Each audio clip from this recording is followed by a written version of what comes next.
almost nobody is happy. At the time of recording this video, Diablo 4's user Meta Critic score is 2.2. So a little bit to go before we reach the depths of Meta Critic despair.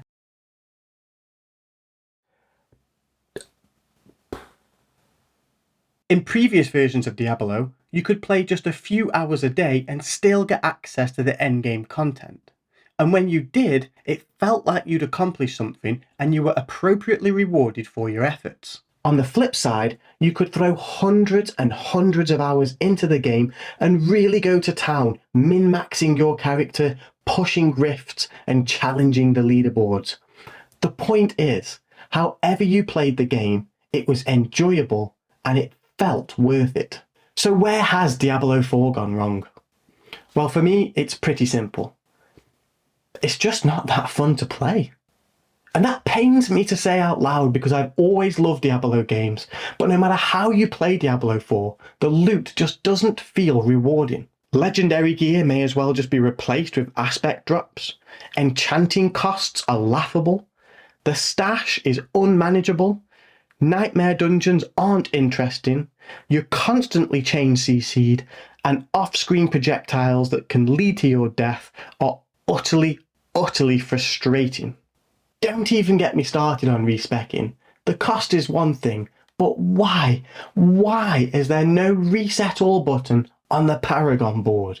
Why does it take up to an hour and a ton of gold to try something new in a new game? The fact is, there are too many things in Diablo 4 that feel like a chore. And who wants more chores in their life?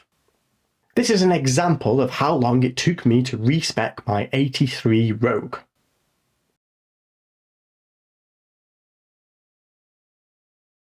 Now this is how long it took me to switch specs on Diablo 3. Okay, so I know that wasn't totally fair of me. The first example was of a full respec and the second example was of me changing spec. But it still goes to prove my point, because that quality of life change in Diablo 3 where you could switch specs easily from one to another, it's nowhere to be seen in Diablo 4. It doesn't exist. Now, it's obvious from the most recent Blizzard Campfire chat that they're starting to feel the heat from the Diablo community. Season 1 hasn't been well received, and with good reason. I've tried to play it, I really have, but I just can't seem to stick with it. The game remains challenging for all the wrong reasons, and it feels like it's intentionally wasting my time, which inevitably leads to thoughts like, why am I even playing this? I actually think this might be the very first time where I've enjoyed playing the beta of a game more than the full release. I loved the beta. It added fuel to an already blazing fire as far as my excitement and level of hype were concerned. So much so, in fact, that I pre-ordered the game, something I promised myself I wouldn't do after being burned by Cyberpunk, on PC and on console. The idea of having saved progression and cross-platform support was music to my ears. I could play on my somewhat aging PC at home, but still have the option to play on my PS5, which in itself unlocked the flexibility of PlayStation Remote Play. Running Nightmare Dungeons during lunch at the office via my Mac, tablet, or if I really wanted to, my phone was now a reality. For me, this felt like the future of convenient ARPG gaming. But soon after release, it all started to feel a little bit like Groundhog Day. I'm old enough to remember vividly the launch of Diablo 3, which was interesting to say the least.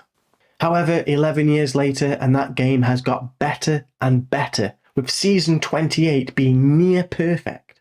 Surely Diablo 4 would pick up where Diablo 3 left off, right?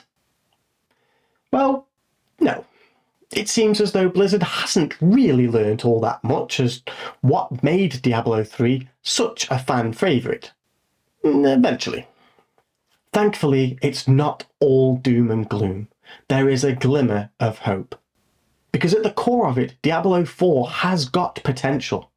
It's a beautiful looking game and it plays really well. And let's not forget the campaign, which was not only fun and contained probably the best spine-tingling in-game cinematic of a generation. And I do believe, perhaps foolishly, that Blizzard will turn things around. That being said, I get the distinct feeling that we're in for a bit of a wait. Maybe the game will reveal itself to be everything we hoped and dreamed it would be in Season 2, Season 3, or Season 4. Who knows?